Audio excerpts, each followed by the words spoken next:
Our natural tendency is to calculate the probability of failure before we even begin. We look at a difficult objective and immediately list the reasons why it can't be done, often before we've taken a single step. We sell ourselves short by obsessing over consequences 10 miles down the road. Instead of focusing on the immediate task, we fixate on potential roadblocks that haven't even appeared yet. This hesitation is compounded by a modern environment paralyzed by external metrics. We operate in a landscape defined by the fear of being canceled and a constant, draining search for social media approval. This creates a psychological shackle. When you lack internal belief, you cheat yourself out of progress. You avoid the very first uncomfortable action that would actually lead to a result. Allowing external fear to dictate your effort traps you in a state of permanent regret. You end up looking back at your own life and realizing you spent more time wishing you had tried than actually doing the work. Confidence is not something you are born with. It is a manufactured byproduct. It is the result of taking action, even when you feel ill-equipped. Knowledge removes the mystery that creates fear. When you understand the mechanics of what you desire, your ignorance evaporates, and the anxiety surrounding the task loses its power. This loop is how belief is built.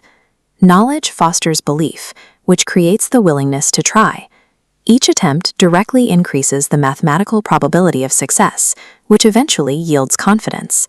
You cannot think your way into a result. The first requirement of any triumph is the raw, unglamorous act of trying. Scaling that effort requires a shift in focus.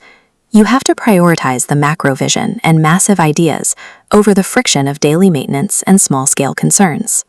Groundbreaking work almost always looks like madness to the outside world. Visionaries piece together solutions before the public even realizes they have a problem. When Apple developed the Macintosh, they provided a product the market was looking for but hadn't yet realized was possible to build. Early Tesla engineering faced the same skepticism. The vision was dismissed as impossible until execution proved the idea was right all along. You have to protect your own vision until the results are undeniable. The world only calls it a delusion until it works, at which point they'll call you a genius. Comparing your progress to the people you went to school with is a waste of energy. Arbitrary metrics and social media rivals are distractions that have nothing to do with your specific path.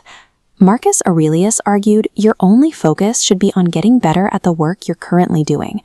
Worrying about others' views drains your creative capacity. This is the man in the arena. Critics who have never risked their comfort or reputation have no standing to judge your effort. Focusing on your own arena is the only way to protect your craft.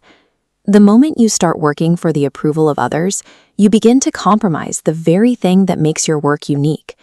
Success is not measured by being ahead of anyone else.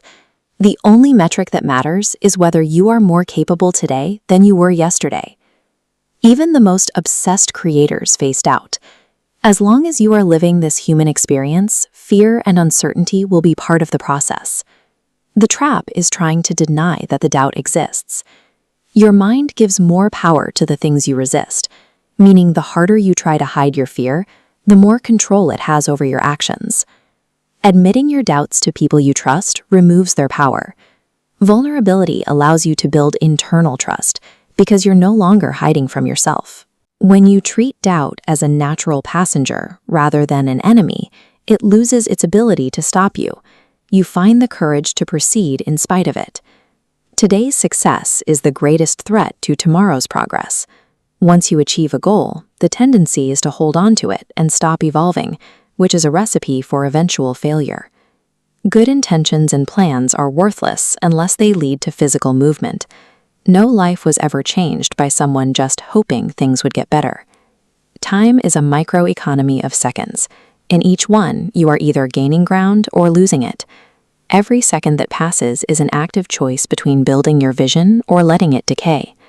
Reaching a high-level future requires the sacrifice of your current comfort. You have to be willing to remove any distraction that gets in the way of your vision. Your brain wants to use past failures as a reason to avoid future pain. It tells you stories about why you shouldn't try again, hoping to keep you safe in a familiar environment. Mahatma Gandhi noted that the weak can never forgive. Forgiveness is an act of strength that requires you to accept the reality of the past and drop the baggage of regret. This forgiveness is the bridge to action. When you stop wasting energy on past failures, you can finally focus that intensity on the present. It allows you to commit to your goal with the relentless, daily dedication seen in world-class champions. Declare yourself unstoppable. Step into the arena, refuse to quit, and finish the work you were born to do.